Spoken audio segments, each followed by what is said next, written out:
요한계시록 8장이요. 8장 1절에서 5절입니다. 찾으셨죠? 자, 8장 1절에서 5절 한 목소리로 천천히 읽겠습니다. 시작. 일곱째 인을 떼실 때에 하늘이 반시간쯤 고요하더니 내가 보매 하나님 앞에 일곱 천사가 서 있어 일곱 나팔을 받았더라. 또 다른 천사가 와서 제단 곁에 서서 금향로를 가지고 많은 향을 받았으니 이는 모든 성도의 기도와 합하여 보좌 앞 금제단에 드리고자 함이라. 향연이 성도의 기도와 함께 천사의 손으로부터 하나님 앞으로 올라가는지라. 천사가 향로를 가지고 제단의 불을 담아다가 땅에 쏟음에 우레와 음성과 번개와 지진이 나더라. 아멘. 자, 오늘은 요한계시록 지난주까지 신부, 흰 옷에 대해서 얘기하고 또 지난주는 신부가 되기를 원할 때에 대한 부분을 물론 더 있는데 그것만 너무 하다 보면 또 그래서 그 부분만 거기까지만 했습니다. 그래서 오늘은 바로 계시록 8장으로 넘어갑니다. 오늘은 일곱째인과 금향로, 그렇죠. 그러면 그 일곱째인 뗄 때하고 금향로가 어떤 의미인가를 살펴보려고 합니다. 여섯 번째인 우리 6장에서 여러분들 이제 올해 한 달이 거의 넘어서 잃어버렸을 거예요. 6장의 특징이 뭘까? 아니, 여섯째인의 특징이 뭐냐면 진노의 그런 재앙이라고 볼 수 있어요. 그래 보면 이 여섯째인을 떼니까 큰 지진이 일어났습니다.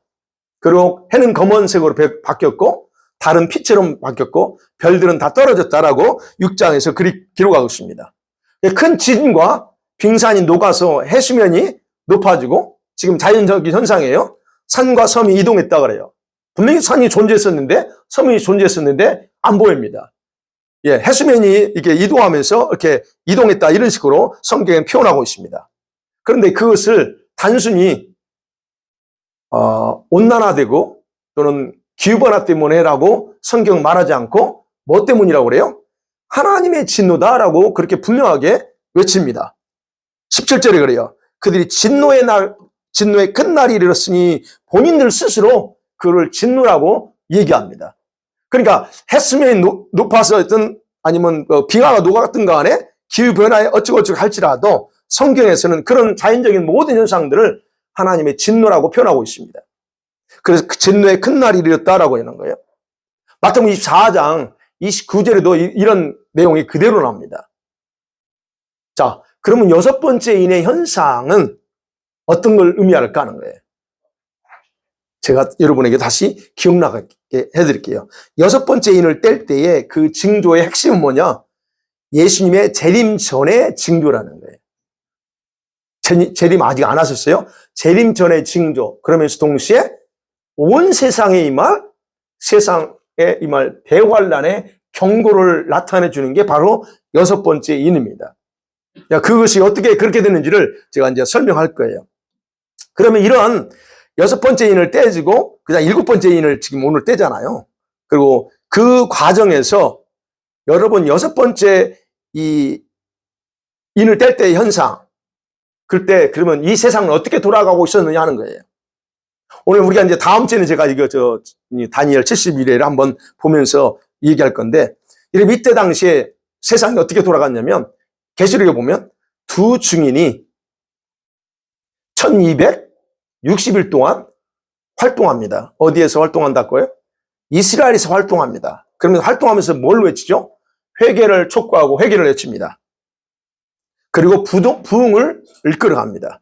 그게 부흥이라는 게 여러분이 생각할 부흥 어떤 걸 부흥이라고 그래요? 부흥을 주도합니다. 이때가 바로 이 여섯 번째 인을 뗄 쯤에 이런 현상들이 일어납니다. 그러니까 아직 여섯 번째 인이 아직 안 떨어졌다라고 봐야 돼요. 또는 그리고 이 인은 재앙은 순서적으로 임하는 게 아니고 그냥 동시다발적으로 임하는 거기 때문에 지금은 뭐 네 번째 인, 다섯 번째 인 이게 지금 다 떨어졌다고 볼 수 있고, 그 다음에 그것이 여섯 번째 떨어졌다고 볼 수 있는데, 단지 우리 자연계인 우리가 인지할 때 시간적으로 하늘에서는 떼질지라도 이 지상에서 일어날 것은 자연, 과학, 이 모든 것이 같이 맞물려 가기 때문에 금방금방 오늘 뗐으면 당장 오늘 현상으로 나타내는 거 아니라는 거예요. 그러니까 이는 어떤 분은 그래요. 6번째인까지 다 뗐다라고 얘기합니다. 어느 목사님은요. 그럴 수도 있어요. 저도 그렇게 생각해요. 그러나 그것이 단계적으로 하나하나 진행되어 나가는 과정이 있다고 보면, 지금 보세요. 마치 지금 나팔 재앙 때, 여러분, 나팔 불면 이 산이 다 타버리잖아요. 3분의 1 타버리고, 지금 전 세계 산 중에서, 보세요. 지금 토론토 온타리 쪽에 어마어마한 게 타고 있어요. 또 세계 곳곳에 지금 우박 내릴 때 아닌데 우박 내리고 난리입니다. 아직 홍수 때가 아닌데도 홍수 나고 난립니다. 수많은 물고기가 죽습니다. 이런 현상들을 여기다 갖다 붙일 수도 있고 안 붙일 수도 있습니다. 그러나 분명한 것은 이런 모든 현상들은 그냥 일어나는 건 아니다는 거예요. 자, 그렇다고 하면 이때 바로 6번째 인을 떼고 할 때는 바로 두 증인이 이스라엘에서 활동한다는 거예요. 이 사건이 바로 그래요. 다니엘의 70일에 제가 말씀드렸죠. 70일에 마지막 70번째 안식년 이전에 일이 발생한다는 거예요. 그럼 이때 우리 백성들은 뭐 해야 되냐? 사람들은 뭐 해야 되냐는 거예요. 죄를 회개하고 그리고 애통하는 심령으로 눈물을 흘려야 될 때입니다. 근데 6장에 보면 그들이 회개하지 않아요. 그래서 이때 회개는, 여러분, 이런 상황에서 회개는 예수님의 재림을 맞이할 준비를 위한 마지막 기회가 되기 때문에 지금 우리는 그래서 계속적으로 회개의 시간들을 가져야 됩니다. 어쨌든 그게 지금 6장과 관련된 생각을 해봅니다. 그러면 7장, 이제 7번째 오늘 본문에 나오는 7번째는 뗐습니다. 1절에 보니까 뗐는데 그 인의 의미가 뭐냐는 거예요. 1절 한 절에 딱 나옵니다. 7번째 인 뗐어요. 근데 단 한 구절로 뭐라고 그럴 때 있어요? 떼니까 하늘이 반시간 동안 조용했다 그럽니다. 반시간당. 아주, 예. 이 반시간이라고 하면 30분이죠. 요한의 시간 개념으로 얘기하는 거예요. 요한은 지금 환상을 보고 천상에 올라갔지만 요한은 역시 자기 인간이에요. 그러면 천상에 올라갔어도 시간의 흐름의 개념은 천상의 개념으로 보는 게 아니고 자기 육신을 가진 지상의 개념으로 시간을 계산하거든요. 그러니까 30분. 본인이 느낄 때 30분이에요. 근데 30분 동안 조용합니다. 희한하죠? 지금까지 계속 이런 현상들이 나타나는데 갑자기 30분에 조용합니다. 그럼 도대체 이게 무슨 일이냐 하는 거예요. 그래서 여기서 고요했다. 그 단어에 대해서 학자들이 한 5가지로 해석을 해요. 하나는, 이거는 평안과 안식을 주는, 지금 막 재앙이 되다가 이제 좀 평안 안식을 주는 그런 의미다. 또는, 그날이 안식일이야. 그래서 안식일 날 쉬잖아요. 그래서 안식일의 휴식이다라고 이제 또 해석하는 사람이 있습니다. 그 다음에 세 번째는 땅에서 고난당하는 하나님의 백성들이 드리는, 고난당하면서 백성들이 찬양을 드리는 그 찬양을 듣기 위해서 조용히 귀 기울였다라고, 그래서 침묵했다라고 얘기합니다. 여러분, 힘들고 어려울 때 많이 찬양하시죠? 네. 예. 그렇지 않은 사람도 있지만 사실 그런 상황 속에서 찬양하는 사람이 있어요. 근데 얼마나 될까는 우리가 한번 따져봐야 되죠. 근데 그래서 그렇게 해석하는 거면 조용한 이유가 지상에서 지금 고통당하는 성도들이 모여가지고 찬양하는 소리를 듣기에 조용히 귀 기울였다라고 얘기합니다. 그 다음 네 번째는 여러분 어떤 의미냐면 핍박을 당하는 이 하나님의 백성, 지상에서요 핍박당하는 하나님의 백성들의 기도와 절기를 듣기 위해서 조용히 침묵했다라고 얘기합니다. 아까는 찬양했어요. 근데 이거는 기도, 절기 소리를 듣기 위해서 조용히 했다고 합니다. 그 다음에 5번째는요. 학자들이 뭐라고 하냐면 지금 인재앙은 사실 재앙이라기보다 징조라고 그랬어요. 제가 말할 때 징조. 그러면 보다 더 강한 그리고 광범위한 재앙이 7 나팔이 나오잖아요. 이 나팔이 시작되기 전에 긴장감에 짜자잔짠 이게 긴장감을 주는 그런 걸 주기 위한 침묵이다라고 해석을 합니다. 자, 그런데 여러분 이 요한에게 환상을 보여주는 그 순서에서 아직 특성상 보면 지상에서 성도들이 박해를 받고 있는 상황은 아니에요. 대환란이 아직 안 들어갔어요. 박해받고 있는 상황 아니에요. 물론 지금처럼 우리가 지금 이렇게 살면서 고난 어려움 당하죠. 막 정부로부터. 여러분 제가 우리 교회 카톡에 공동 카톡에다 그거 링크했죠. WHO에서 뭐라고 얘기해요? 다음에 더 심각한 팬데믹이 온다라고 얘기합니다. 여러분, 제가 왜 그걸 올렸냐면 WHO가 그런 것을 미리 알고 지금 얘기하고 있어요. 예전에는 우리 이제 빌 형님이, 빌이 누군지 알죠? 빌 형님이 공개적으로 뭐 이게 다음에 뭐가 오니까 스몰박스가 올 거니까 10개 공항에서 이게 테러리스트들이 뿌려버리면 전 세계 굉장한 혼란이 온다. 그러니까 각 나라에서는 이거를 미리 예방해서 백신 만들어야 된다. 얼마 전까지 그 친구가 그렇게 떠들었어요. 근데 지금 이제 잠잠합니다. 그리고 누가 대신해요? 이 WHO가 이제는 앞서서 하고 있어요. 그럼 제가 그걸 보여드린 건 뭐냐면 얘네들이 지금 방법을 바꾸고 있다는 거예요. 그러면 생각해 봐야 돼요. 지금 WHO에게 막강한 권력을 주려고 지금 그렇게 하고 있을 때, 그럼 우리가 생각할 게 지금 오긴 온다는 거예요. 언제가 오는데, 오긴 오는데 얼마 안 남았어요. 자, 그렇다 하면 이런 거를 우리가 저는 이런 걸 보면서 다른 생각 안 해요. 뭐 그게 이 음모론이네 어쩌네, 저는 그런 생각 안 합니다. 진짜냐 가짜냐 그것도 생각 안 해요. 단지 지금 돌아가는 상황이 그렇다는 걸 저는 그냥 팩트를 이해하고, 그럴 때 도대체 그 속에 뭐가 숨겨져 있나 저는 그걸 찾고, 그럼 우리는 뭘 해야 되냐를 찾아요, 저는. 그래서 제가 이제 그걸 한번 보시라고 그리고 올린 거거든요.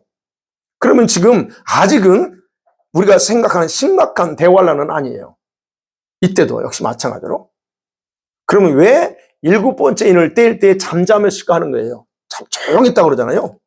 우리가 예측할 수 있는 것이 있어요. 왜 잠잠했을까 하는 것은 어떤 사건이 발생했다는 것을 알리는 징조라는 거예요. 이게 어떤 사건이, 그게 뭘까? 그럼 저는 이 부분에서요 이렇게 해석하는 거예요. 5가지 해석, 그걸 저는 따르지 않고 제가 이 계시를 연구하면서 하는 거예요. 이거요.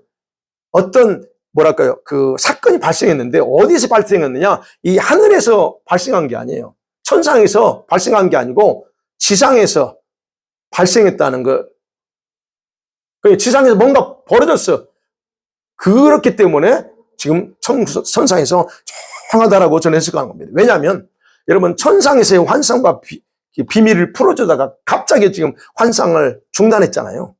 중단해요. 7째 인을 뗄 때. 그건 뭘 의미하냐면 땅에서 이루어져야 했던 어떤 하나님의 카이로스가 성취되는 순간이라 여기기 때문에 그래요. 어떤 사건, 카이로스, 하나님의 카이로스가 그 시간 속에서 성취돼야 되는데, 근데 뭔가 성취됐어요, 그때. 그게 뭐냐 하는 거예요. 여러분, 천상에서 환상을 일시 중단할 정도로 매우 획기적인 사건이다라고 저는 여기는 거예요. 그럼 어떤 사건일까? 그러니까 여러분, 요한이 지상에서 어떤 일이 벌어졌는지는 확인할 수 없었는데 자신의 육신의 시간 감각으로 표현하면서 잠깐 30분. 근데 여러분, 육신의 시간에 30분이면 천상에서는 어느 정도일까요? 좀 깜짝하는 사이. 그것도 안 돼. 1000년이 하루 같은 시간이니까. 그러면 이 반 시간 동안 안에서 지상에서 어떤 사건이 발생했을까? 2가지 예측할 수 있어요. 그 중에 하나는 적그리스도가 자신의 정체를 본격적으로 드러냈던 시즌입니다. 이때 7째 인을 뗄 때 적그리스도가 조용히 하늘에서 잠잠한 거는 적그리스도가 드디어 짜자잔 하고 역사에 드러난 거예요. 아까 그랬죠. 7째 인의 순서를 제가 말씀드렸어요. 그럼 6째 인은 뭐라고 그랬어요? 대환란의 경고예요. 그리고 예수님의 재림의 징조라고 표현했어요. 그렇다면 다니엘의 70일이에요. 타임라인에서 볼 때 가장 먼저 일어나야 될 일은 뭐예요? 적그리스도가 등장해야 되는 거예요. 대환란이 시작되기 전에 적그리스도 등장해야 되고, 예수님이 재림하기 전에 적그리스도가 등장해야 돼요. 그러니까 적그리스도 등장이라는 거예요. 그럼 적그리스도가 등장할 때를 아주 상세하게 기록하고 있는 장이 11장이에요. 여러분, 11장 7절 한번 보세요.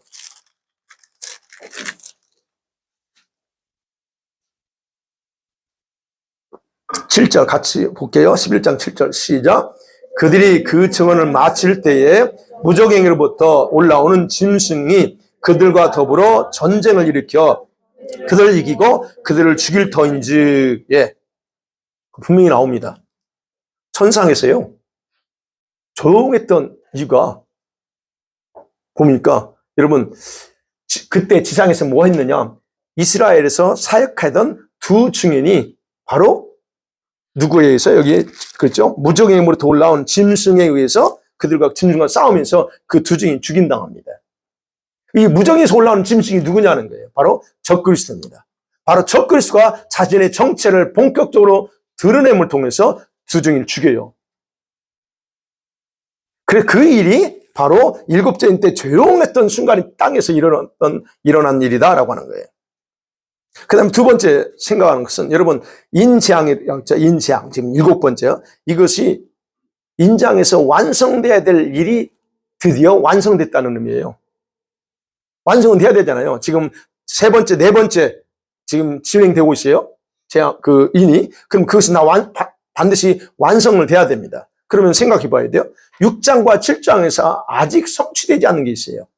네 번째까지는 우리가 성취됐다고 가정하고 할 때, 다섯 번째가 뭐죠? 순교자. 인을 뗄 때 제단에서 순교자들이 호소하죠. 그 다음에 뭐예요? 그 다음에 보면 순교자 수가 차이돼. 그 다음에 7장에 와보면 이스라엘 백성 중에서 몇 명이 인침받아요? 14만 4천이 인침받습니다. 이거는 이스라엘 백성들을 말하는 거예요. 그렇다면 우리가 예측할 수 있는 게 그거예요. 순교자들의 수는 아직 계산할 수 없습니다. 순교자는 어디서 많이 나올까요? 대환란 때 많이 나옵니다. 그러면 순교자 수가 14만 4천이에요. 그럼 14만 4천이라 할 때 아직 숫자가 채워지려면 대환란 때 채워져요. 그래, 아직 그거는 아직 성취되지 않아요. 그렇기 때문에 적그리스도가 등장한 이유나 채워진다. 그러면 여러분 생각해야 돼요. 나팔지향, 여기 나오죠. 이제 8장에 우리가 계속 볼 나팔지향 이전에 채워져요. 그 숫자는 채워진다는 거예요. 왜 이들이 채워져요?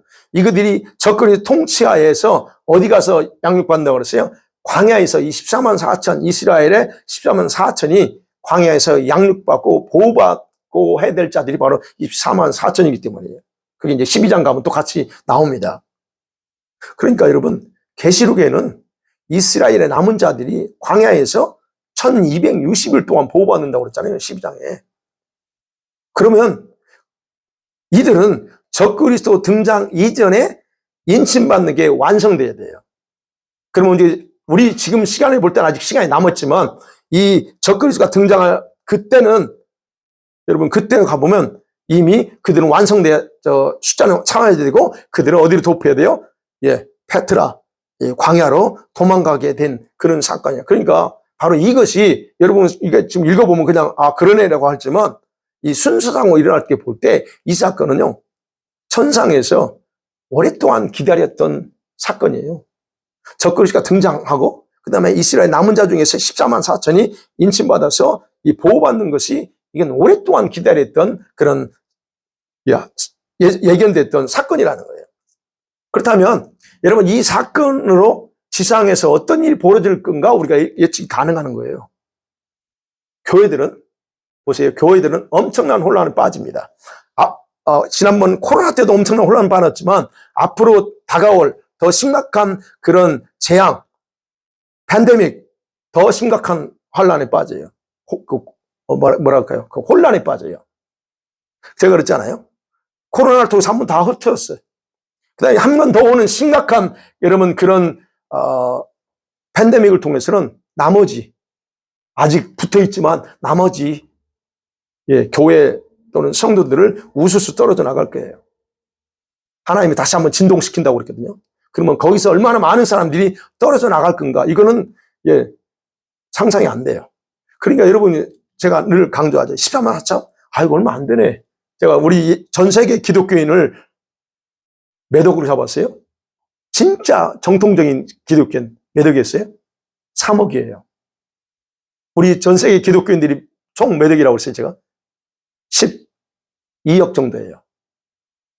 천주교 빼고, 천주교는 뭐 전주교니까 빼고 12억 정도밖에 안 돼요. 거기에서 거기에는 다 누가 들어가 있어요? 이단들도 다 들어가 있어요. 몰몬교회, 안식교는 다 들어가 있어요. 그러면 다 그걸 또 우수리 떨어뜨려서 오케이 반절로 딱 잡아. 그 반절 잡고 이렇게 하면서 할 때 진짜 정통적인 신앙을 가지고 있는 이 기독교회는 3억 정도밖에 안 돼요. 근데 그 3억 중에서 모든 3억이 다 정말 예수님을 사모하고 지금 기다리느냐? 그거 아니라고 했어요. 아무리 많이 잡아도 1억 5천. 1억 5천도 많죠? 그러면 거기서 또 우수수 떨어져 나가. 근데 문제는 거기에서 봐요. 이런 혼란이 올 때 많은 사람들이 떨어져 나간다는 얘기예요. 누구를 추종하여? 적그리스도를 인정하지 않고, 그리고 또 지금 과학을 통해서 우리에게 주겠다고 혜택을 주겠다고 하는 모든 것들에 대해서 그냥 아무 적이 없이 받아들이는 교회들이, 목회자들 수두룩합니다. 그러면 그런 사람들이 그를 추종해요. 그러면 보세요. 그를 추대하는 자들과 반대하는 자들이 생긴다는 얘기예요. 그럼 반대하는 자들보다 추종하는 자들이 더 많다는 얘기예요. 그리고 교회 내에서 우리가 아는 것처럼 수많은 배교가 일어나요. 그리고 반대하는 교회와 성도들은 핍박하는 일이 벌어진다. 예수님도 경고했어요. 그래서 인류 역사상 없었던 그런 심각한 일이 발생한다. 예수님 말합니다.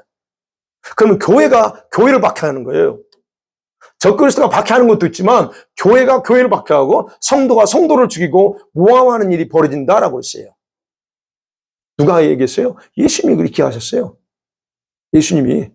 그럼 예수님의 몸인 교회가 자기 몸을 스스로 찢고 난리예요. 자해하는 거예요. 그리고 온갖 죄악된 일을 아무런 죄책감 없이 자행하는 일이 조만간 벌어진다라고 마태복음 24장에서 예수님이 경고했던 겁니다. 그렇다면 적그리스도가 등장합니다.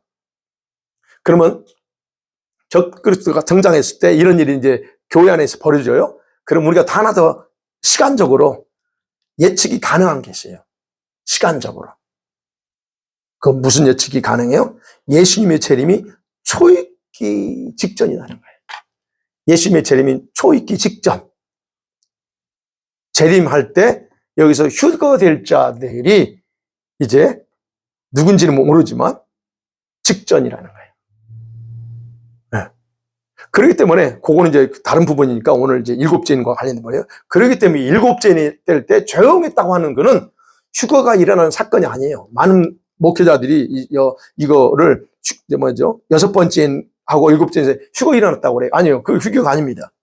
이 땅에서 적그리스도가 등장하는 시간을 알리는 조용함이에요. 그리고 나팔장이 시작되고 본격적인 재앙을 통해서 대환란이 시작된다고 하는 그런 징조. 그게 이제 기준점이 바로 이 일곱째인 조용했던 그 시간이다라고 하는 거예요.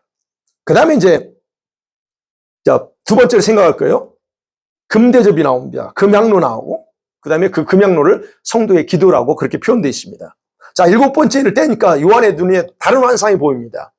일곱 천사가 일곱 나팔을 가졌다라고 요한이 환상을 봅니다. 그리고 그 후에 세 번째 환상을 또 봐요.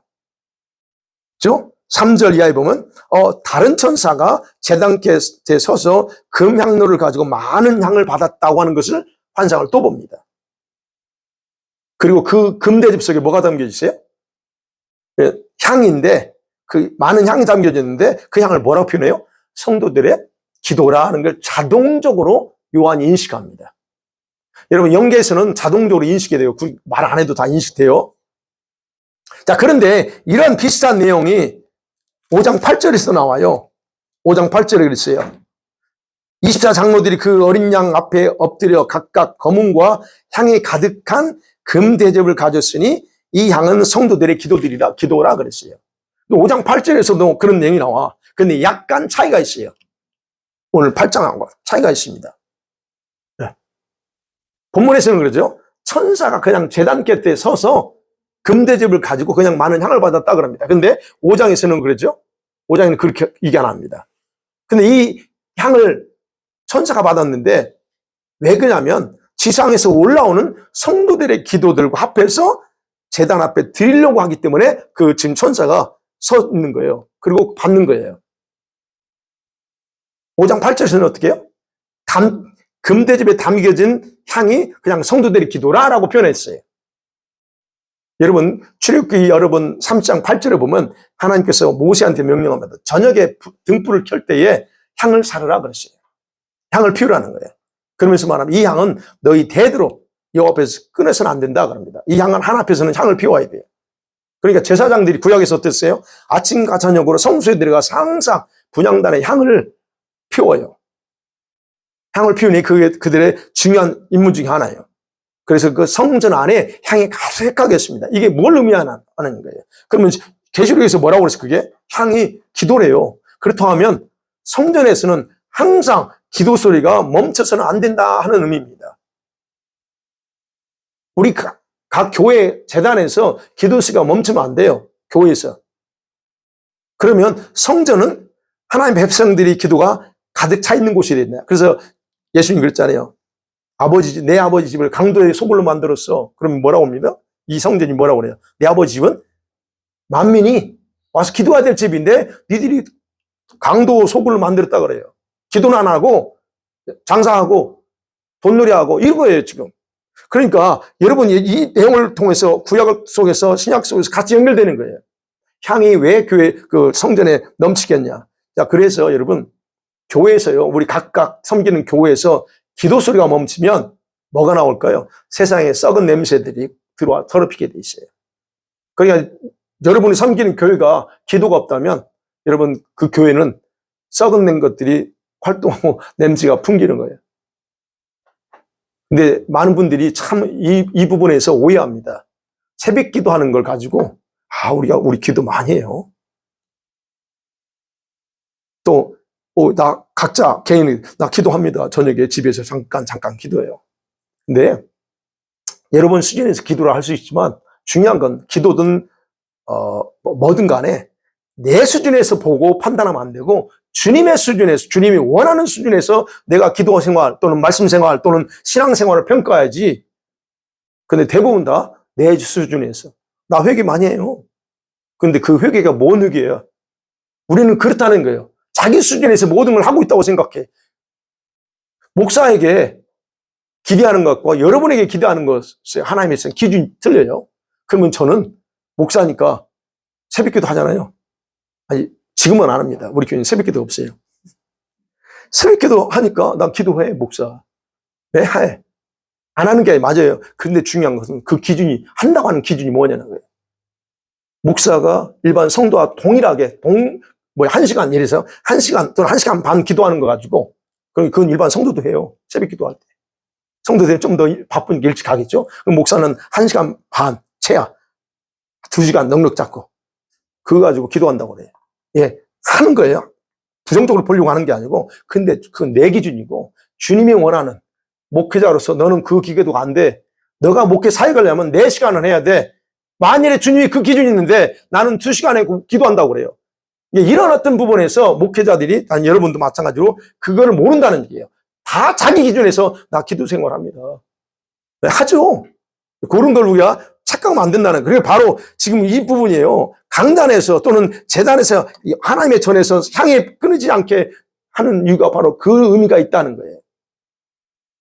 그래서 여러분 이제 또 하나 살펴볼게. 성전에서 그러면 피워야 될 향이 있어요. 구약성경에 보니까. 모세를 통해서 3가지 향을 모세한테 명령합니다. 출애굽기 30장 34절에 보면 소합향을 키우라고 했어요. 소합향. 히브리 말로 스택티입니다. 히브리 말로 스택티. 이 소합향은 향나무 있잖아요. 향나무에서 저절로 나오는 향이에요. 근데 꽃은요. 꽃은 이게 억지로 향기를 내지 않습니다. 그냥 꽃은 그건 자연스럽게 나와요. 여러분 우리 향기 나는 꽃 보세요. 그 꽃이 향기를 억지로 냅니까? 그냥 자연스럽게 나와요. 이 소합향이 그래요. 그렇다면 여기서 우리에게 뭘 얘기하려고 하면 기도는 억지로 쥐어 짜는 것이 아니라 저절로 나오는 것이어야 된다는 거예요. 예. 저절로, 예. 짜가지고 하기 싫은데 억지로, 이게 아니에요. 기도는 성도가 당연히 해야 될 그런 부분이라는 거예요. 여러분, 숨 쉬는 것을 억지로 하면 얼마나 괴로울까요? 괴로워 죽겠지요. 숨 쉬는 게. 그러면 기도는 우리의 영혼의 호흡이라고 그랬어요. 우리가 다 아는 얘기입니다. 영혼의 호흡인데 영혼이 호흡을 안 하고 있어요. 근데 그걸 억지로 기도하라니까 그냥 마지못해서 또는 하긴 해야 되니까 그냥 바빠 죽겠는데 계속 기도하라니까 막 짜증도 나고 이러면 그거 영의 관점에서 보면 그래요. 숨 쉬는 걸 억지로 짜면서 하는 사람 아무도 없어요. 그렇다면 여러분 기도하라는 게 여러분에게 스트레스가 되면 여러분 심각한 문제 있어요. 목회자가 기도하라는 게 누구를 위해서 하는 게 아니에요. 여러분을 위해서 하는 거잖아요. 그러니까 기도 역시 억지가 아니라 자연스럽게 흘러 나오는 것에 대해 나가는 게 소화방을 필요하는 거예요. 그 다음에 두 번째 나감향을 합니다. 나감향. 히브리면 온해야라는 단어예요. 이거는요, 이게 조개 껍질 있잖아요. 조개 껍질을 빻아서 만드는 향이에요. 모르겠어요. 저는 이거 안 만들어 봤는데, 그때 구약 모세를 통해서 하는 명령 하나 거예요. 나감향은 조개 껍질. 그러면 껍질이 가루로 부서지듯이 자아가 부서지고 깨지고 씻기는 기도, 그게 여러분 나감향을 통해서 우리에게 가르치고자 하는 내용이에요. 그렇기 때문에 여러분 기도는 내 생각을 버리고 하나님의 생각과 마음의 나를 맞춰서 나가는 게 기도입니다. 그게 진짜 기도예요. 하나님 나 이거 해주세요. 저거 해주세요. 물론 초기에는 그래야 돼요. 우리가 필요를 구하고 하는 건 맞습니다. 그런데 여러분이 신앙생활 오래 했고 그러면 이제는 여러분 기도가 바뀌어야 돼요. 언제까지 어린아이처럼 주세요 다세요 이거 좀 풀어주세요. 언제까지 그렇게 하실래요? 이거 바뀌어야 된다는 거예요.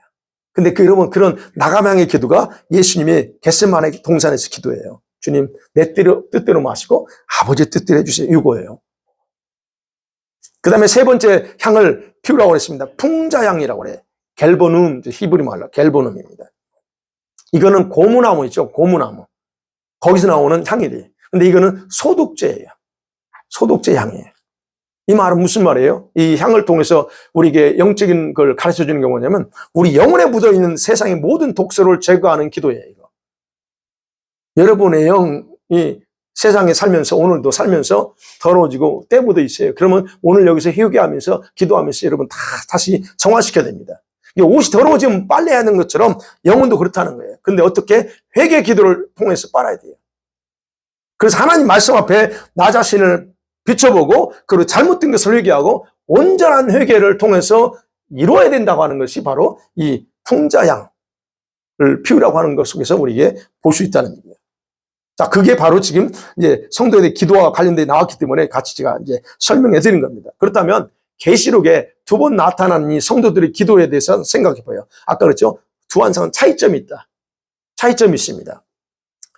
5장에서는 장로들이 검은구와 금대접을 가지고 그 담겨진 성도들의 기도 모습, 그 어린 양이 이 두루마리를 취한 후에 요한이 봤어요. 이거는 결국 다른 게 아니에요. 천상의 존재들이 예수님의 권위를 경배하면서 지상의 성도들이 드린 기도를 함께 그냥 올려드리고자 한 거예요. 그 지금 5장에서는. 그러니까 이 기도들은요, 환란이 아닌 일반적인 환란이 아니고 일반적인 우리 지금 드리는 상황에서 드려진 기도가 하나님께 올라가는 그런 어떤 과정을 우리에게 알려주는 거예요. 그래서 여러분이 드리는 기도가 어떻게 천사에게 바쳐서 하나님께 올라가는가 생각해 봐야 돼요. 여러분이 오늘 1시간 정도 통성으로 기도하고 부르짖는 기도할 텐데 그 기도가 다 하나님 앞에 올라가느냐, 즉 이 향이 돼서 하나님 앞에 올라가느냐 아니냐는 아무도 몰라요. 천사가 받을 때 여러분 기도를 받아요. 기도할 때 그 기도를 받을 때 대접에 그 기도를 받을 게 있고 안 받을 게 있어요. 못 받아요. 그것만 받습니다. 받을 것만 데리고 가져와요. 그럼 우리가 내가 드린 기도가 어떻게 올라가는가 알 수 있다는 거예요. 그리고 하나님께서 어떻게 그 기도를 들으신가를 알게 해주는 거예요. 어떤 때 요한 당시의 그런 성도들. 근데 8장에서는 어때요? 8장에서는 나팔제형이 진행되기 전에 얘기예요. 제단 곁에서 천사가 지금 금대접의 향을 받았잖아요. 그리고 실제 제단에서 풍겨 나오는 향의 연기와 함께 지금 하나님께 올려진다고 그랬잖아요. 여기서도 기도는 역시 5장과 다른 상황에서 드려졌다는 걸 알 수 있어요. 5장은 그냥 평안한 상태였다면 8장에서는 그게 아니에요. 이때 드린 기도는 6째 인이 집행되는 과정에서 회개하고 구원을 여러분 소망하면서 드려진 기도라 할 수 있습니다. 두 증인이 활동했다고 그랬잖아요. 그래서 이스라엘과 전 세계 이방인들이 이 하나님의 구원의 은총을 바라면서 드렸던 기도들이 이때 올라간다라고 생각할 수 있다는 얘기예요. 그러니까 약간 차이가 있습니다. 생각해보세요. 적그리스도가 등장했어요. 그러면 그 등장한 상황에서 협력하면서 활동하는 악한 자들에 의해서 박해당하고 핍박당합니다. 그럴 때 백성들이 땅에서 뭘 할 거예요? 하나님, 구원을, 심판, 저들 좀 제발 심판해 주세요. 우리를 구원해 주세요. 그런 내용 아닐 거예요? 그런 내용을 이때 올려드린 거다라고 생각할 수 있는 거예요. 그러면 이때, 이런 상황이 될 때, 이런 종류의 기도들은 한 곳에서만 올라오는 게 아니야. 세계 곳곳에 다 올라올 거란 말이에요. 그럴 때 그런 기도다고 하는 거. 여러분, 소돔과 고모라에서 울부짖는 소리를 하나님 듣잖아요. 그래서 어떻게 해요? 진짜인지 아니 가시잖아요. 이런 어떤 억울함, 이런 어떤 고통 속에서 하소연하는 소리, 그거를 올렸다. 그러니까 하나님은 지금도 그렇고 앞으로도 그럴 거지만 여러분이 울부짖고 부르짖는 기도에 대해서 하나님이 들으신다는 걸 생각해 볼 수 있습니다. 그다음에 4절에 말합니다. 향연, 이 향의 연기가 성도들 기도와 함께 천사의 손을 하늘 올라갑니다. 제단에 향이 바로 올라간다. 이거는 여러분, 저와 여러분의 기도가 하나님 마음의 합당히 여김을 받았다고 하는 의미예요. 아까 그랬죠? 모든 기도가 다 하나님 앞에 대접에 올라가지 않아요. 근데 이 기도는 지금 합당하게 올려졌어요. 지상에서 올라가는 거 역시 마찬가지예요. 그리고 그 기도를 받고 이제는 보세요. 5절 한번 볼게요. 5절 봅니다. 시작. 천사가 향로를 가지고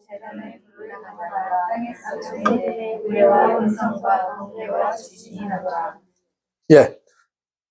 5장에서 하나님이 기도 응답을 하죠. 근데 지금 여기서 지금 하나님의 심판과 구원을 외치는 그 기도에 대해서 하나님이 응답하는 걸 보여줘요. 그걸 가지고 땅에 쏟아버립니다. 아까 그랬죠. 심판을 촉구하고 하나님 우리를 구원해 주세요. 저들을 악한 자들을 심판을 촉구할 때 그 기도라. 그런데 쏟으니까 어떻게 해요? 천둥 소리가 터집니다. 요란한 소리예요. 천둥이 울리고 요란한 소리. 그 다음에 번개가 터지고 지진이 났다라고 말합니다. 이것은 우리 성도들의 기도에 대한 적그리스도 등장 이후에 온갖 재앙들을 쏟은다는 걸 우리가 볼 수 있어요. 그들을 어떻게 심판할 건가. 그래서 심판의 형태가 4가지로 요약되어 있는 거예요. 이거. 근데 계시록에 보면요. 천둥 소리나 요란한 소리, 번개, 지진 이거는 계시록에서 빈번하게 일어나는 하나님의 심판 때 일어나는 사건이에요. 바로 그런 부분에서 오늘 말씀을 5절까지 설명해 봤습니다. 사랑하는 성도들은 말씀 맺어봐야지. 자, 심판이 이제 집행되기 전에 급박한 상황입니다. 지금이 알고 이제 계시록에 오늘 말씀과 관련해 볼 때 그렇다는 거야. 그러면 심판이 집행되기 전에 급박한 상황에서 이 기도의 환상을 보여준 이유가 뭘까 하는 거예요. 왜 갑자기 이런 성도들의 기도, 향과 함께 올라간 이런 장면을 보여주실까 하는 거예요. 2가지를 생각할 수 있어요. 하나는 여러분 이 재앙이 시작되기 전까지 반드시 기도해야 된다는 거예요. 쉬지 않고 기도해야 된다는 거예요. 물론 기도야 우리가 하나님 앞에 갈 때까지 해야 되지만 여기서 한 것도 우리에게 분명하게 알려주는 거예요. 재앙이 시작되기 전까지. 즉, 나팔재앙 시작되기 전까지 기도해야 돼요. 여러분, 오늘 본문의 성도들의 기도는 그랬죠? 아까 재앙 전에 지금 나팔재앙 그리고 그런 상황에서도 드려지는 기도. 이런. 그래서 여러분, 우리들은 다양한 기도의 내용을 가지고 하나님께 올려드려요. 근데 마지막 때에는요, 우리 신부가 되기 위해서 기도해야 됩니다. 신부가 되기 위해서. 그리고 그 대환란 속에서 하나님이 살아남고 보호받고 할 수 있도록 기도하셔야 됩니다. 여러분이 신부가 못 된다면 여러분 다 대환란 남습니다. 이거는 정해져 있어요. 믿는다고 하는 사람, 모든 사람 다 휴가되지 않습니다. 절대 오하시면 안 돼요. 아무나 휴가 안 돼요. 휴가 될 사람. 제가 이제 지금까지 이런 거 아니에요? 지난주까지. 뭘 입어야 돼? 최하? 여러분이 흰 옷을 입어야 휴가 될 수 있어요. 최하. 근데 모든 사람 흰 옷 입고 있는 게 아니에요. 그러면 그렇지 않으면 우리는 다 대활란 남아요. 그러면 이런 대활란 남아있을 때 우리가 지금 기도할 게 뭐냐는 거예요.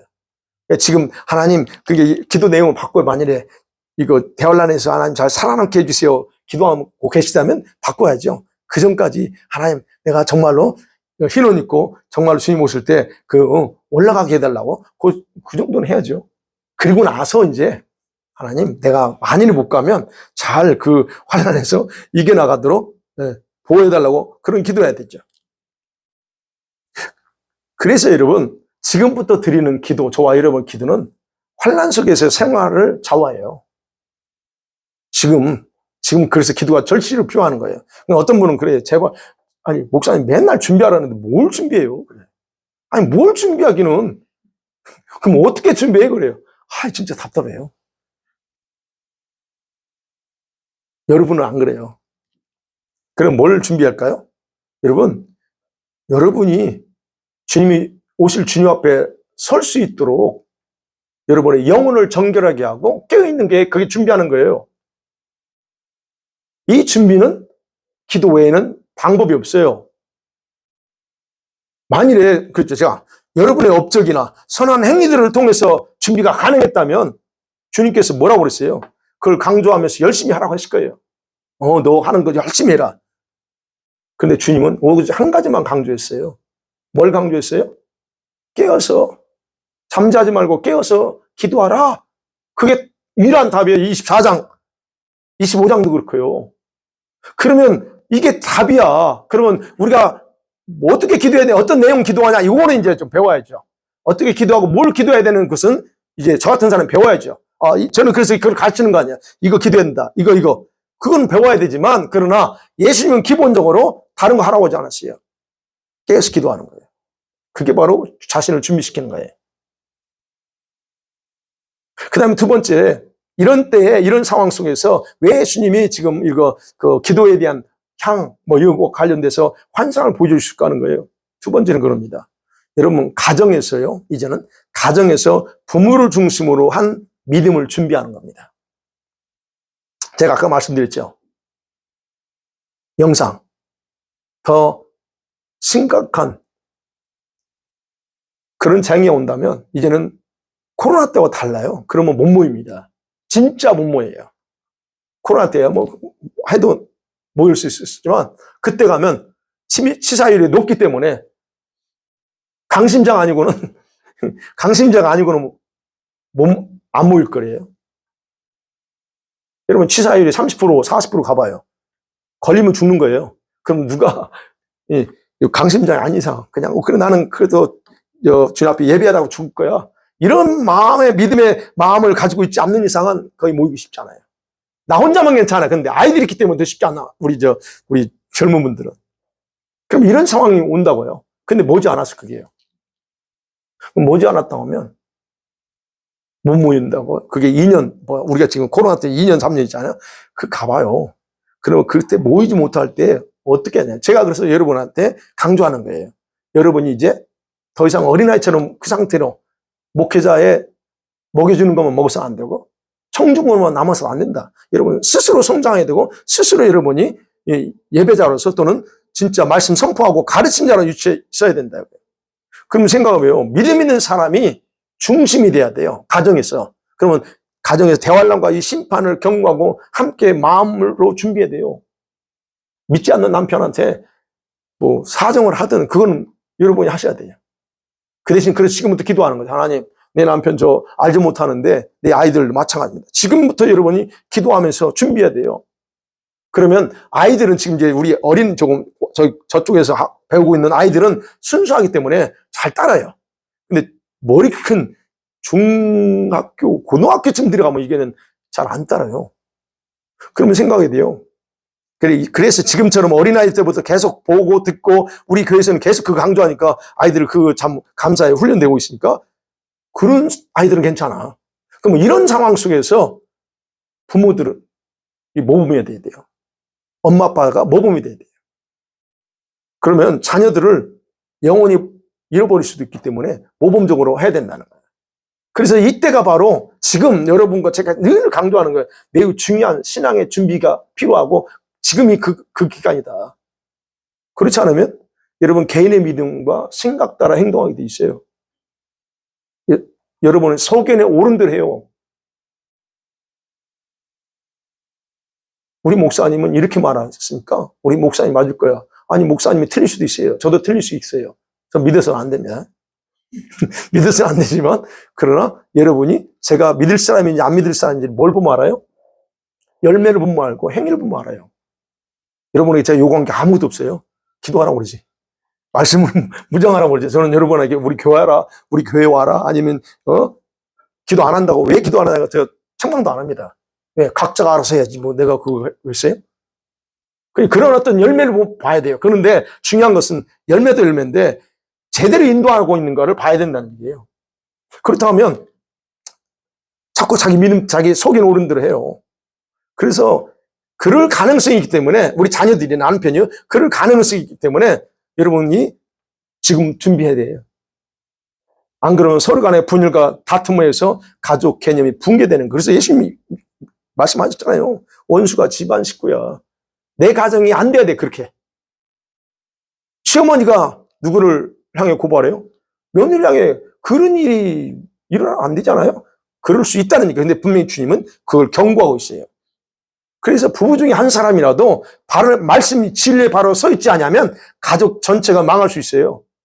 지금 그래서 그 부분에서 좀 심각해야 돼요. 네. 우리 저와 여러분이 조심해야 될 게 그래요. 부분, 남편과 아내 사이 서로 정죄하거나 비난하는 거 스탑하셔야 돼요, 이제. 지금은 제가 계속 그걸 강조하기 때문에 안 하시겠지요? 안 하시겠죠. 저는 믿어요. 근데 이런 것들 이제는 스탑하셔야 돼요. 어쨌든. 언제까지 그거 가지고 안 맞는 성격, 안 맞는 그 다른 사람의 나하고 전혀 다른데 그걸 인정하고 가야지. 어떻게 그러려고 그래요. 예, 그러니까 제가 이제 능력이 강조했던 거예요. 5월달 가정의 달 말씀드렸죠? 머리는 남편이에요. 세워야 돼요. 창조 질서라고 그랬잖아요. 어쨌든 그런 부분에서 여러분과 우리가 지금이 아니고 미래를 위해서는 여러분이 이제 좀 그런 부분에서 중단하셔야 된다. 자, 그래서 어쨌든 가정에서 부모를 중심으로 한 믿음. 여러분이 중요해요. 그래서 남편이 잘 모른다면 여러분, 아내 된 여러분이 하셔야 돼요. 하나님이 가정의 제사장인 남편이 몰라. 자기 역할 어쩔 수 없어. 그러면 아내가 그 역할을 대신해 줘야 돼요. 그거는 어쩔 수 없는 거예요. 살기 위해서는. 자, 그렇다고 이제 결론적으로 그렇습니다. 지금 시대를 파악하고 기도하면서 우리가 저와 여러분 자신을 여러분 준비하든 무시하 살든 중요한 것은 제가 지금 말씀드리는 것에 대해서 그렇게 동조하든 안 하든 저는 상관없습니다. 그러나 시간은 멈추지 않고 간다는 거예요. 하나님의 계획대로 흘러가고 있어요. 하나님의 작정된 카이로스는 반드시 성취됩니다. 있습니까? 반드시. 지금도 여러분 늦진 않았어요. 제가 늘 강조, 지금도 늦지 않았어요. 그러나 그렇다고 많은 시간이 남아있는 건 아니에요. 제가 주일날 말씀드렸죠. 주일날 뭐라고 그랬어요? 네, 기억나죠? 주일날. 만일에 15년 남았다, 10년 남았다, 이 인생 자체가. 그래서 뭘 할 거냐 여쭤봤죠.